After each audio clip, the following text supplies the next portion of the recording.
Saudara, terima kasih masih di Breaking News Kompas TV dan ini adalah iring-iringan yang Kompas TV, jurnalis Kompas TV berikan pada Anda terkait dengan perjalanan Presiden Erdogan, Presiden Turki menuju ke Istana Bogor untuk bertemu dengan Presiden Prabowo Subianto. Kami terus mengabarkan kepada Anda, ini adalah visual terkini dan berada di wilayah Kuningan, Jakarta, tempat tadi baru saja Presiden Erdogan keluar dan saat ini bersama iring-iringan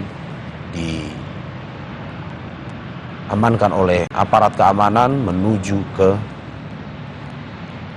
Istana Bogor, Jakarta.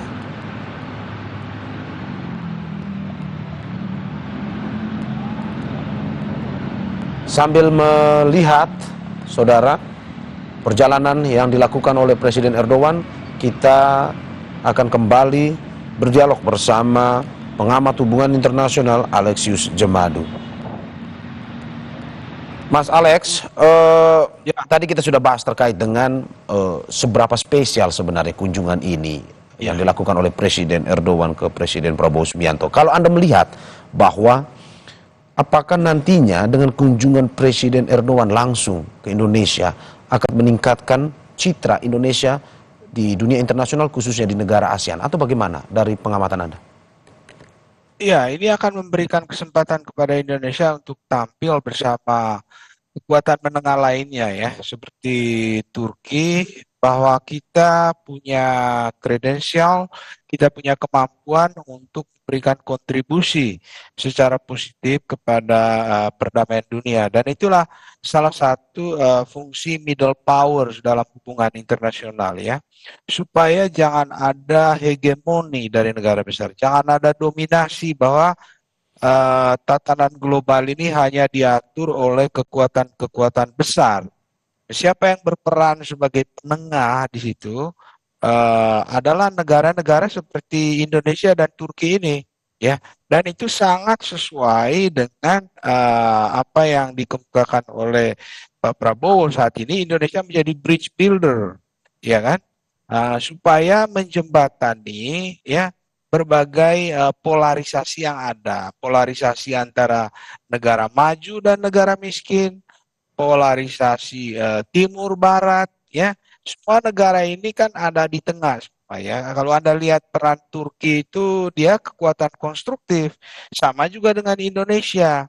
Nah, inilah kesempatan atau peluang yang tidak boleh kita sia-siakan, dan saya yakin banyak sekali hal yang bisa dilakukan kerjasama antara Turki dan Indonesia ya, terutama dengan kondisi di Timur Tengah saat ini yang penuh ketidakpastian.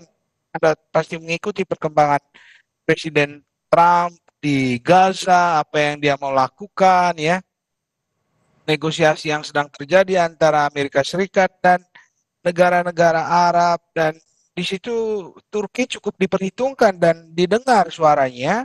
Dan dalam hal ini saya yakin kedua kepala negara ini akan juga membicarakan standpoint yang bisa diajukan ya kepada Amerika Serikat supaya tidak ada kesan pemasangan kehendak secara unilateral gitu ya. Karena itu Turki dan Indonesia bisa bersuara di situ ya, memperjuangkan tatanan dunia yang adil, berkemanusiaan ya, yang seimbang antara negara besar dan negara menengah dan juga negara kecil. Dan di situ Indonesia mulai tampil di dunia internasional ya, dengan berbagai kunjungan dari Prabowo ke luar negeri itu menunjukkan bahwa Indonesia ingin gitu ya untuk memainkan peran yang lebih signifikan, karena peran untuk menjalankan kepemimpinan kita di dunia internasional itu ditentukan tiga hal itu, Mas Mario ya. Yang pertama itu willingness, kemauan untuk berperan, dan kita sudah punya itu. Yang kedua itu adalah capability ya. Indonesia juga punya capability secara ekonomi, secara apa namanya, kekuatan pasar ya, kemampuan untuk menyelesaikan masalah. Kita juga diapresiasi oleh dunia internasional. Dan yang ketiga itu penerimaan dari peran kita di dunia internasional, akseptabilitas. Nah, Indonesia dan Turki punya tiga-tiganya. Ada kemauan, ada kemampuan, dan ada penerimaan.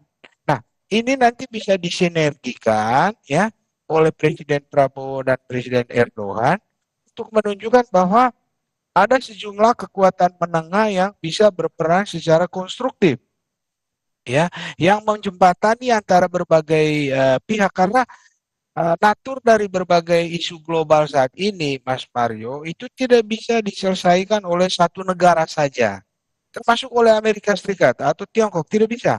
Harus dalam rangka satu kerjasama multilateral. Nah, itulah prinsip multilateralisme dalam hubungan internasional. Nah, siapa yang akan memperjuangkannya itu?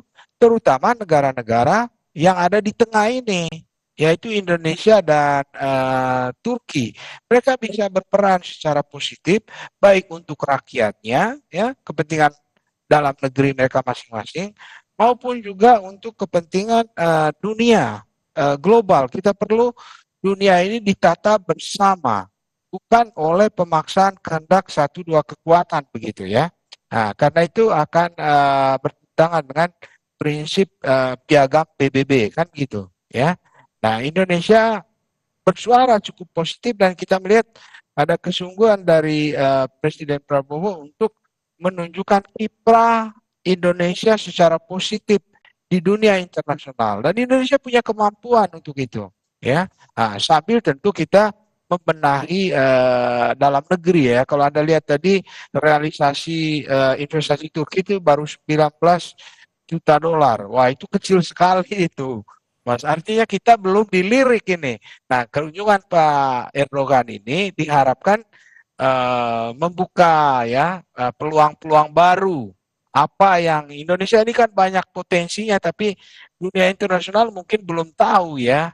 Nah, kita ini menggunakan kesempatan ini untuk mengundang bahwa Indonesia ini menjadi layak menjadi destinasi untuk investasi, Ya. untuk pariwisata, untuk kerjasama energi, kerjasama pangan, kerjasama yang berbagai bidang yang menjadi prioritas dari Presiden Prabowo saat ini gitu. Oke, oke. Kita harapkan memang dengan kunjungan Presiden Erdogan ke Indonesia ini tidak hanya meningkatkan terkait dengan eh, peningkatan ekonomi, tetapi juga legitimasi Indonesia di dunia Ya, internasional. Terima kasih Alexius Jemadu, pengamat hubungan internasional dan apa yang disampaikan pada hari ini. Terima kasih sudah bersama Breaking News Kompas TV, dialog melihat perjalanan atau kedatangan Presiden Erdogan bertemu dengan Presiden Prabowo Subianto pada pagi hari ini.